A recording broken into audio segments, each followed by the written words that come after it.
एक घने जंगल के बीचों बीच एक पत्थरीली राह थी, जहां हवा की सरसराहट और पक्षियों की मधुर चहचहाहट के सिवा कुछ नहीं था। इसी राह पर एक दिन एक महिला अपने भारी पांवों से चल रही थी। उसका चेहरा थका हुआ था, आंखों में अनगिनत प्रश्न थे, और उसके जीवन की सच्चाई जैसे एक गहरे रहस्य में डूबी हुई थी। वह महिला एक साधारण गांव से थी, लेकिन उसके भीतर एक असाधारण बेचैनी थी। उसे जीवन के अर्थ की तलाश थी, एक ऐसी तलाश जिसने उसे अपने घर, परिवार और सभी सांसारिक बंधनों से दूर कर दिया था। कई दिनों से वह इसी जंगल में भटक रही थी। न कोई रास्ता, न कोई मंजिल। राह के मोड़ पर उसे एक वृद्ध साधु, एक सन्यासी, ध्यान मुद्रा में बैठा दिखाई दिया। उसके बाल बिखरे हुए थे और चेहरे पर गहरी शांति छाई हुई थी। महिला रुकी, उसे देखते ही मन में एक अजीब सी खींचाव महसूस हुआ।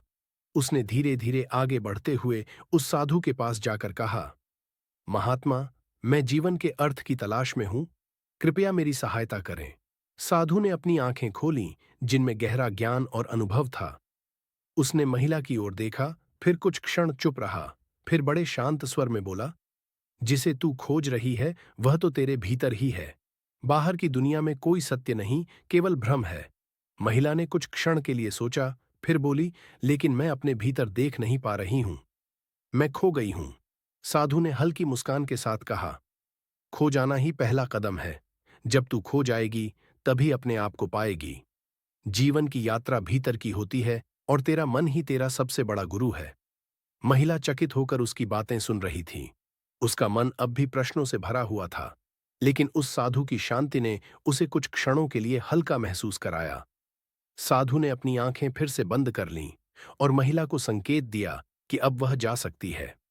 महिला ने साधु के चरणों में झुककर प्रणाम किया और वहां से चल पड़ी।